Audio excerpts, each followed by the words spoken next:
To be or to do?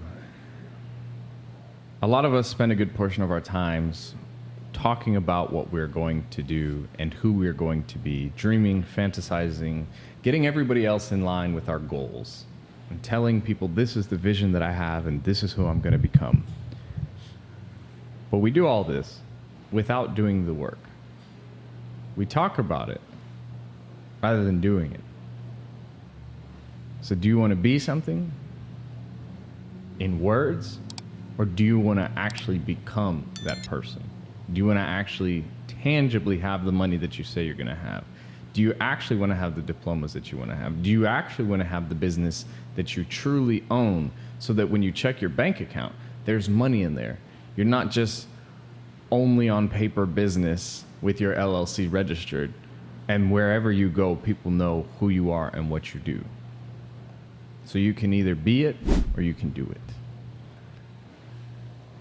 Well, Rome was a very successful empire during its time. And one of the phrases that people say nowadays that we've kept is like, when in Rome, do what the Romans do, right? So basically, in order to be successful, in order to create a huge empire like they did, do as they did. And they did everything very intentionally, very strategically, and that's why they were able to achieve the success that they did. And the question is to be or to do, but in my opinion, in order to be, you must do first. It is the catalyst to any success that you will achieve in your life. And a lot of people, I think they do know that, but it's uncomfortable. And whenever most people are faced with uncomfortability, they quit, they resist, they shy away from. But when you think about things from a standpoint of if most people are not where they want to be or not where they thought that they should be, and they're scared of doing, they're scared of action, what would your life look like if you decided to face that fear and face those difficult times and struggles and, obstacles that you have to encounter? How much would that impact your life? Most people who choose to fight those things head on achieve more than what people would think is humanly possible.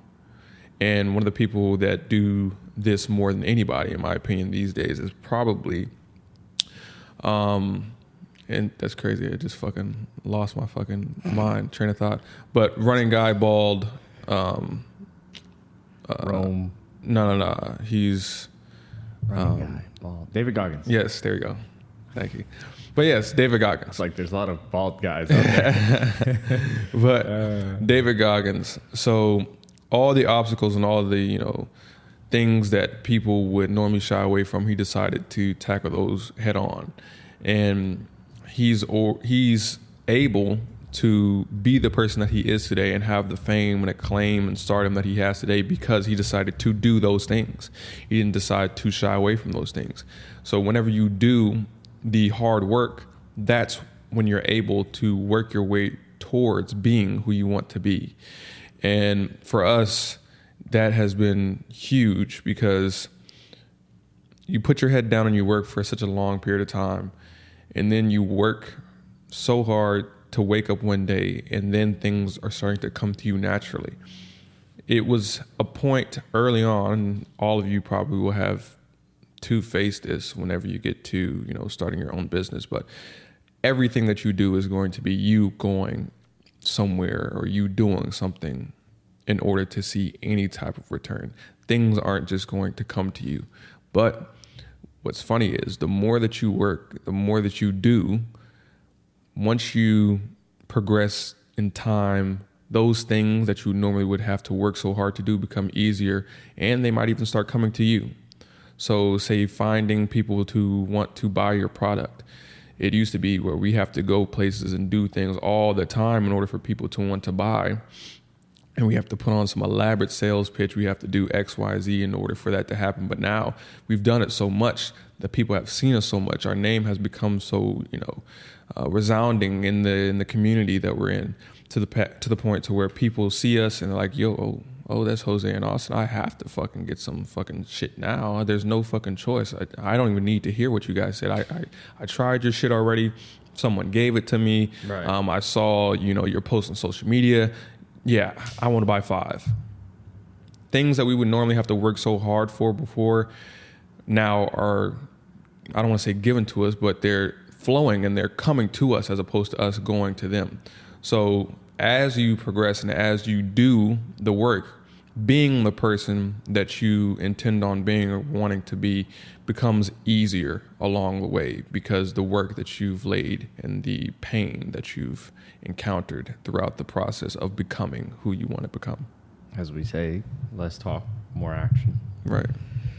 And goodness me, there's so many things that pop in my mind around this topic, because social media allows us to be so vocal about things that we believe and things that we think we are and things that we're going to do and things that we've accomplished. Look at me, I'm so great. But the pillars of community and the voices of generations are usually the most quiet people, because they've done the most work. They are the people who speak less, but their actions speak for themselves.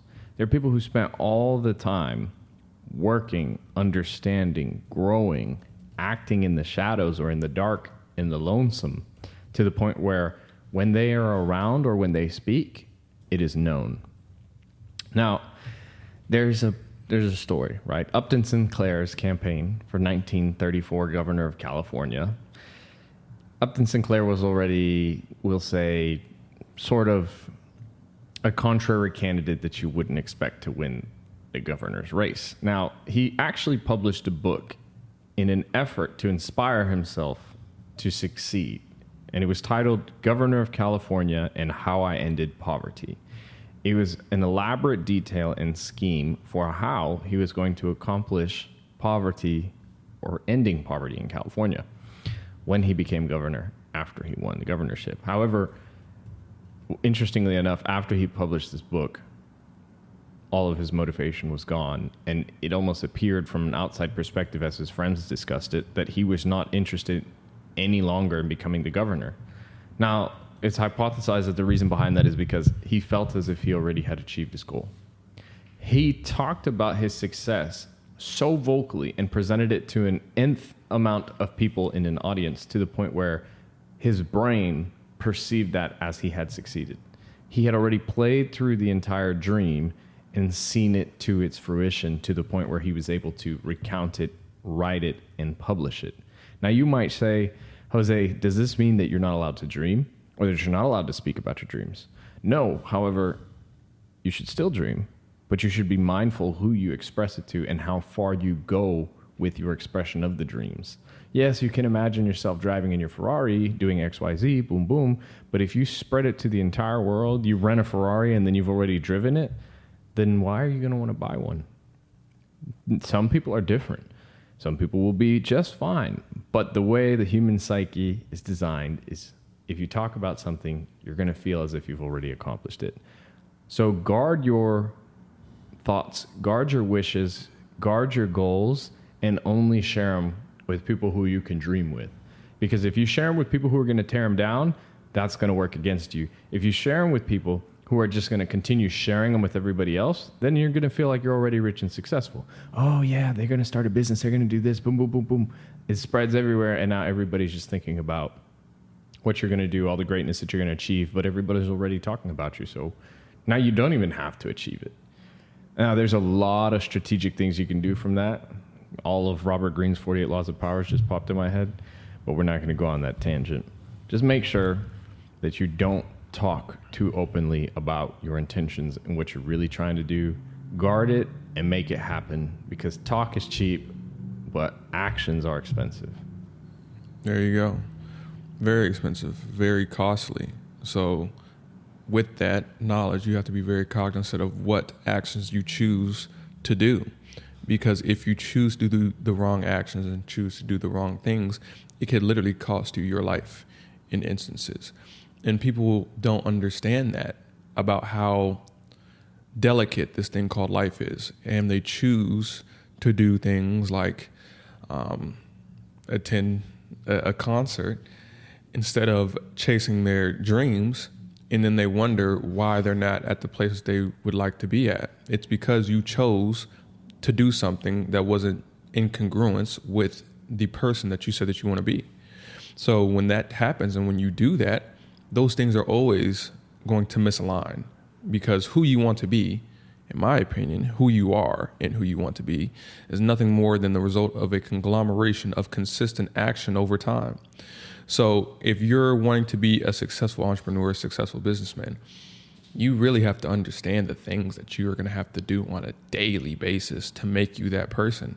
It's not just a one-time action, a one-time decision that allows you to be that person and that makes you just a super successful person. No. It's waking up every single day choosing to carry out actions and carry out meetings and occurrences with people and interactions with people as a successful entrepreneur and businessman or woman would do. And you have to understand that this is a lot of hard work. However, just like going to the gym, once you get into the flow of things, once you become more, okay with being consistent and doing things on a consistent basis, this does become kind of second nature to you. Because at this point, I'm not saying that I have to think super, super hard about every time I have to go in front of someone and sell something. Mm-hmm. Initially, I used to have to fucking think about everything. I would stumble over words more often. Even if I do stumble over words nowadays, it doesn't affect me much, because it's just like, I've been here, done that a million fucking times. It is what it is, The shit is going to sell whether I fumble or not, because I know how to fucking get it back, So having those reps and being consistent with those reps allows me to be able to, in my opinion, get closer to the person that I know that I want to be and should be, because of the actions that I've carried out over time.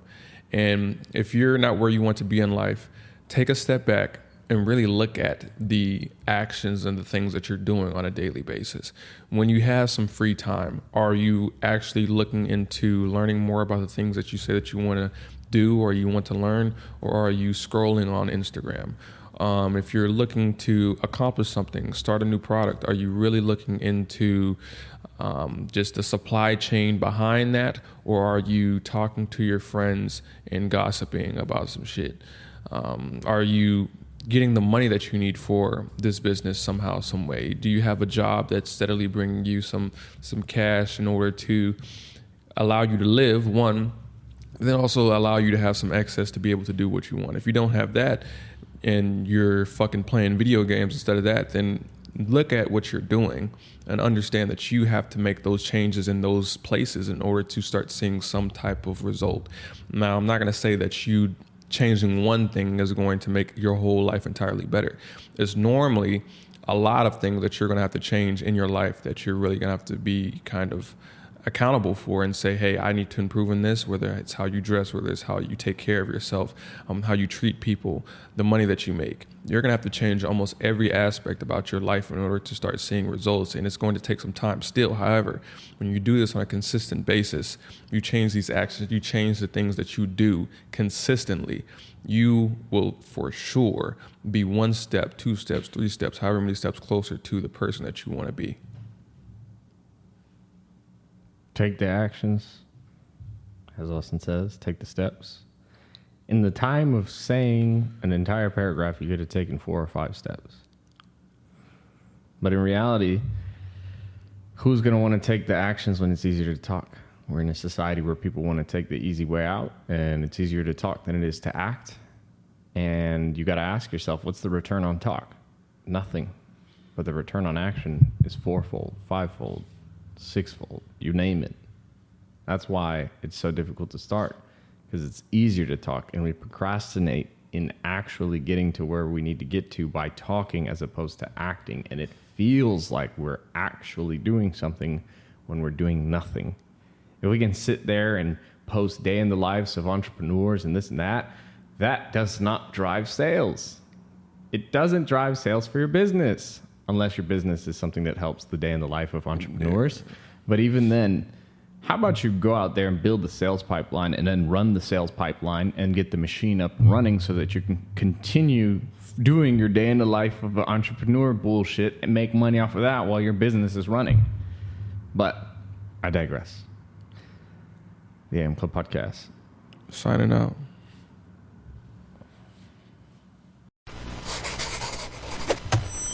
Mic check. The AM Club Podcast.